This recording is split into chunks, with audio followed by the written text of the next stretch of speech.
Hey everybody, it's Michael with Asymmetrical Preparedness. This video is about Murphy's Law for preppers. What is Murphy's Law? Murphy's Law is a military thing. It is what can go wrong will go wrong. Just like planning never survives first contact, which isn't necessarily true. I mean, the more planning and the more preparation you have, the better off you'll be, sure.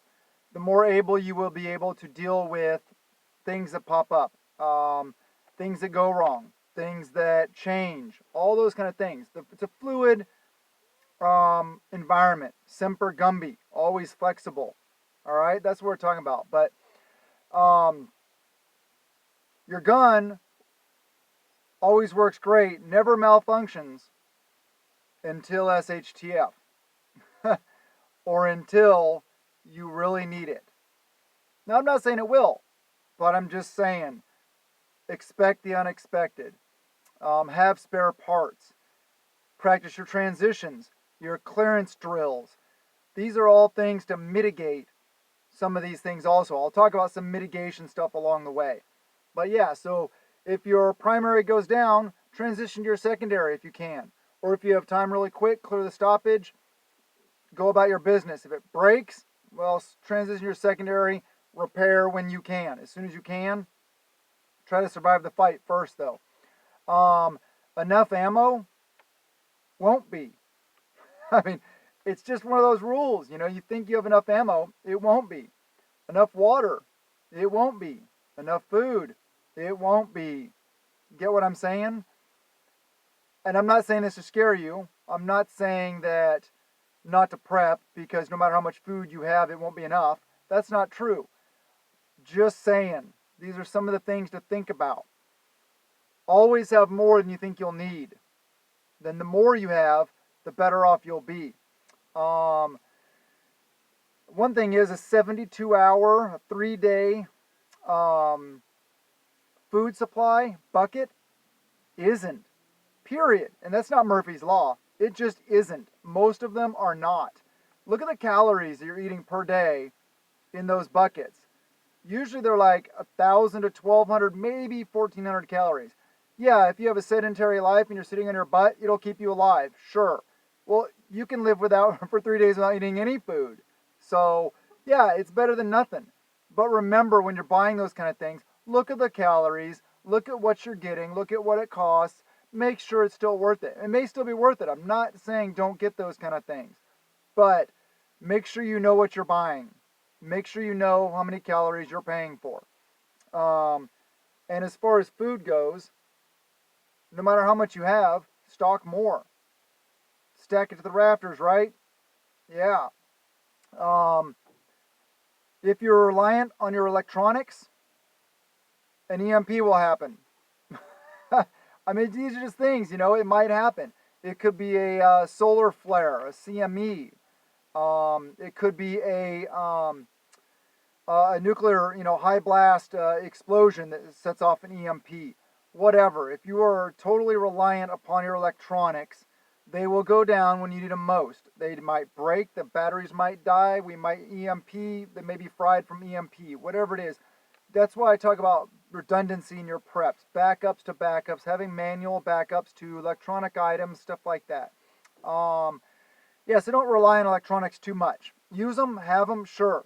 Yeah, that's fine. But, don't overly rely on them. Silver or gold are great until they're not.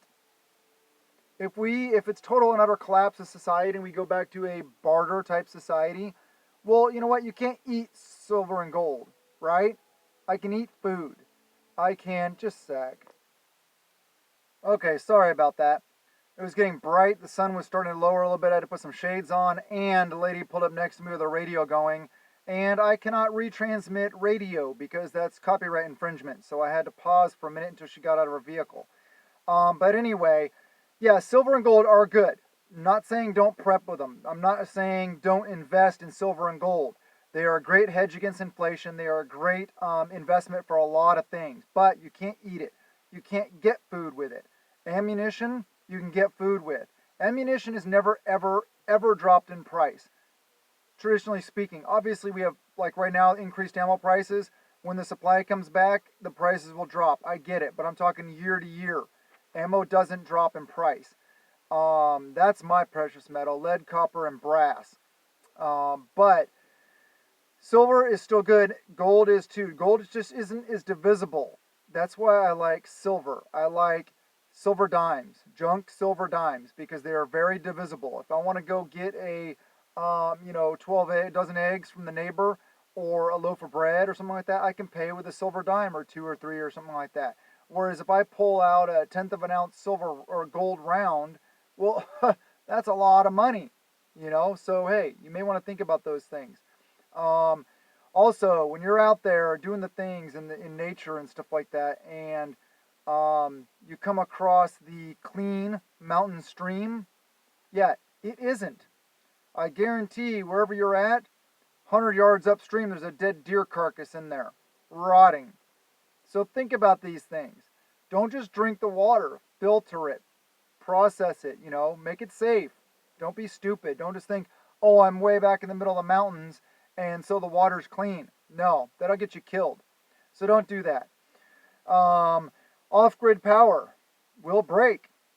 It is a nice setup to have. It is good to have solar, wind, whatever it may be, but it won't last forever. It'll break down unless you have like a warehouse full of spares.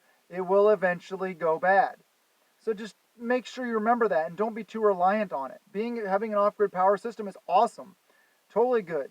Utilize it while you can. But if it's a long-term event, eventually everybody will be out of power. So don't put too many eggs in that basket. Have it? Yes. Good. All right. So let me see. Enough firewood. Enough firewood isn't, because you'll end up burning more than you think you will. So make sure you have plenty of firewood. Cut and split and stacked so that it can cure, so that it's 2 years old by the time you go to use it. You can use it, sooner than that, but remember, green wood lets off a lot of smoke, creates a lot of creosote in your chimney, in your stovepipe, those kind of things. And all that smoke goes up into the air, giving away your location, right? We don't want that. So, yeah, green wood smokes, have more firewood. Your friends aren't. If they're starving, they won't be your friends. They will come try to take what you have, because they will try to feed their family. They will quickly become the enemy. So it's just something to think about. How many people know you have preps? You guys all know I have some preps, but OPSEC, other things, there's things you can do to mitigate it. So anyway, yeah, remember that. Your friend isn't if he's starving, or his family's starving. That's why you need a MAG, mutual assistance group, a team, a tribe, those kind of things. Bug out location. If you don't own and control it, you won't have it, because by the time you get there, if you're saying, oh, I'm just gonna go up in the mountains, I'm gonna head up in the Olympic Mountains and bug out. Well, so is everybody else. So you'll have to fight your way up there, and then once you get there, you're gonna have to fight everybody for everything, because everybody's gonna do that. Now, if you have a good enough spot way, way, way back in the middle of nowhere, then maybe you're okay. But if you own the property and you control it, meaning you have security measures in place, you may have fences, you may have some stuff like that, and or you visit it often, and or you live there often, on and off, that's good. Okay, you need to be able to control it, because if you don't, then somebody will be there. Safe bug out route won't be. So make sure you have your intel, your head on a swivel. Make sure you know what's going on, where it's going on, and all that kind of stuff. Very good information to have. Your fancy optics, your expensive optics will fail when you least expect it. Glass can break and batteries can die. So make sure you have backup iron sights, fixed sights, or etched reticles on your optics, so that even if the battery dies, if the EMP fries the electronics or whatever it is, you can still use that optic, right? Yeah, good to go. But backup iron sights, and learn how to shoot them often, train with them, because batteries die. Yeah, optics are great, but remember, batteries die, glass breaks. I mean, I know, I get it. Your backup iron sights, polymer sights can break also. I get it, but you can only do so many things, right? Fitness, you're not as in shape as you think you are. I'm not as in shape as I want to be, not even close. Just don't overestimate yourself.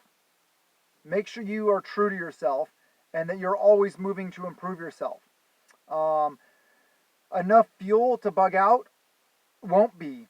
If you say you have, I say it takes, 20 gallons in my bug out vehicle to get to my bug out location, and then you have 20 gallons in an SHTF scenario, what happens if you got to take a bypass or, a roundabout?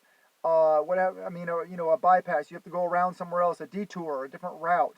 What if you get halfway there and you got to turn around and go back and go another direction? You need to have twice, if not 3 times as much fuel as you need to get there, because when you get there, who cares? You have extra fuel. So what? You'll use it. Trust me, you'll use it for something.